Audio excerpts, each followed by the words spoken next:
Siapa sih yang nggak kenal TikTok? Platform ini memang bikin semua orang ketagihan. Dari anak-anak, remaja, hingga orang dewasa, semua punya akun TikTok. Aplikasi ini mengubah cara kita berkarya, berkoneksi, bahkan sekedar mencari hiburan. Tapi tunggu dulu, di balik semua itu ada sisi gelap yang harus kita perhatikan karena TikTok sangat-sangat berbahaya. Bareng gua Han Jordan, kita bahas TikTok sarang sampah dan sangat berbahaya.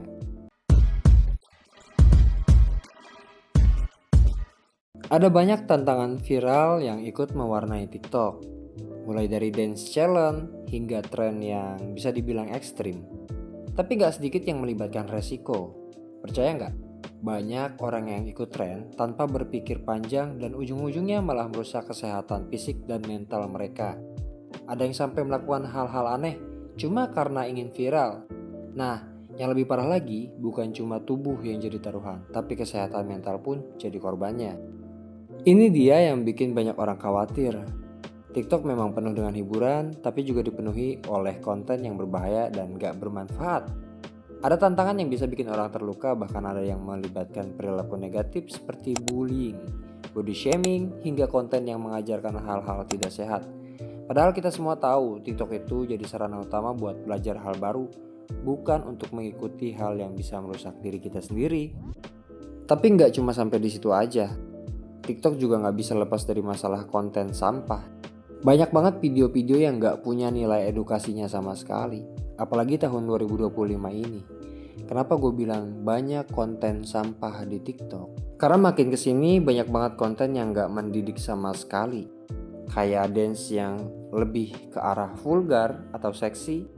Atau konten-konten quotes yang bikin mental lu jadi kayak teralgoritma. Seolah-olah hidup lu harus berstandar seperti itu. Mungkin sebagian orang bahagia atau senangnya itu ketika melihat cewek-cewek seksi itu lagi ngedance atau joget-joget di depan kamera dengan pakaian seksi. Tapi itu bisa jadi sangat berbahaya di saat anak-anak di bawah umur menonton konten seperti itu. Konten joget-joget atau dance seksi seringkali memperlihatkan penampilan fisik dan tubuh dengan cara yang sensual. Hal ini bisa menyebabkan pemirsa, terutama yang masih muda, untuk menganggap penampilan fisik sebagai satu-satunya nilai atau identitas diri mereka. Ini bisa memperburuk pandangan mereka tentang tubuh mereka sendiri dan mengarah pada ketidakpuasan tubuh atau body shaming. Terus-menerus melihat konten seperti ini dapat mempengaruhi kesehatan mental, terutama bagi remaja yang masih dalam proses membentuk identitas diri. Tekanan untuk terlihat sempurna atau memenuhi standar kecantikan yang tidak realistis dapat menyebabkan kecemasan, rendah diri, atau bahkan gangguan makan. TikTok sendiri memiliki algoritma yang terkadang mempromosikan konten yang lebih menarik secara visual, sehingga konten seksi bisa lebih mudah tersebar luas dan meningkatkan exposure yang tidak selalu sehat. Pertanyaannya, apakah mereka-mereka yang melakukan seperti itu menjual suatu karya atau memperlihatkan tubuhnya? Ya, meskipun TikTok punya banyak konten positif dan kreatif, konten seperti ini bisa mengalihkan perhatian dari hal-hal yang lebih bermakna, seperti edukasi, seni, atau inspirasi. Ini bisa menciptakan budaya yang lebih menekankan pada penampilan fisik daripada kualitas pribadi atau intelektual seseorang. Konten-konten yang lebih bermanfaat cenderung tertutup dan yang terlihat konten-konten vulgar dan konten-konten seksi yang gak ada manfaatnya sama sekali. Bukan cuma konten joget-joget atau dance sensual yang merusak mental atau pikiran penonton termasuk gua. Baru-baru ini di Indonesia atau di TikTok ini lagi rame banget yang namanya standar TikTok atau hidup dengan standar TikTok. Ini gak beda jauh sama konten quotes yang ada di TikTok. Kenapa bisa gue bilang berbahaya? Karena ini mempengaruhi psikis ataupun mental bahkan kejiwaan dari si pengguna TikTok itu. Gue punya beberapa alasan kenapa konten quotes di TikTok bisa beresiko berbahaya atau bahkan berdampak negatif bagi penggunanya. Alasan yang pertama adalah misleading. menyesatkan dan tidak berdasar. Banyak quotes yang beredar di TikTok hanya bersifat permukaan dan tidak didasari oleh pemahaman yang mendalam atau konteks yang tepat. Beberapa quotes mungkin terdengar inspiratif, tetapi sebenarnya bisa memicu pemikiran atau pandangan yang tidak realistis. Misalnya, quotes yang berbicara tentang mencapai kesuksesan dengan cara cepat bisa menyesatkan orang untuk mengejar impian tanpa proses yang sehat dan berkelanjutan. Alasan yang kedua, mengabaikan realitas atau tantangan hidup. Banyak quotes di TikTok yang mencoba menyederhanakan masalah besar dengan kalimat yang terlalu idealis seperti semua akan baik-baik saja dan cukup berpikir positif dan segalanya akan berubah.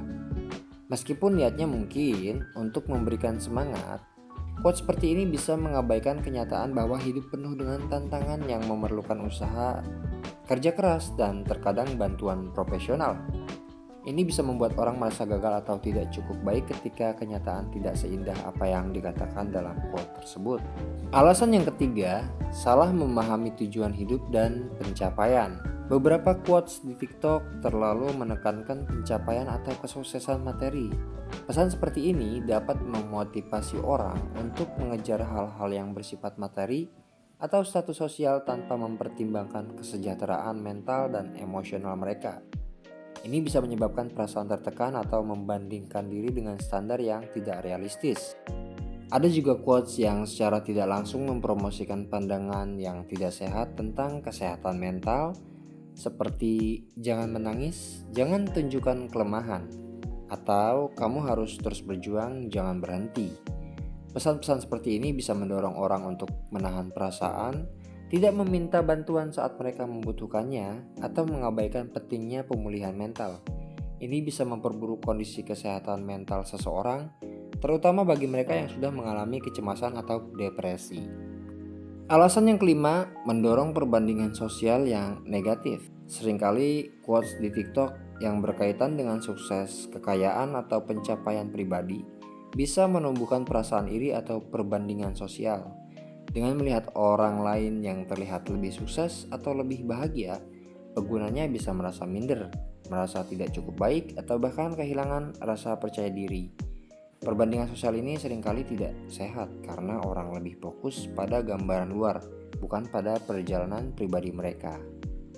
Kesimpulannya adalah, meskipun quote bisa memberikan motivasi dan inspirasi, tapi kita perlu berhati-hati dalam memilih dan menyebarkan pesan yang dapat berdampak negatif. Jangan terjebak dalam kata-kata indah yang tidak menyentuh esensi masalah yang lebih dalam. Untuk itu penting untuk lebih selektif dan kritis terhadap konten quotes yang kita konsumsi, serta selalu mengingat bahwa hidup itu kompleks dan membutuhkan pendekatan yang realistis, bukan hanya sekedar kata-kata yang indah. Karena alam bawah sadar pikiran manusia itu akan selalu mengingat dan mengingat.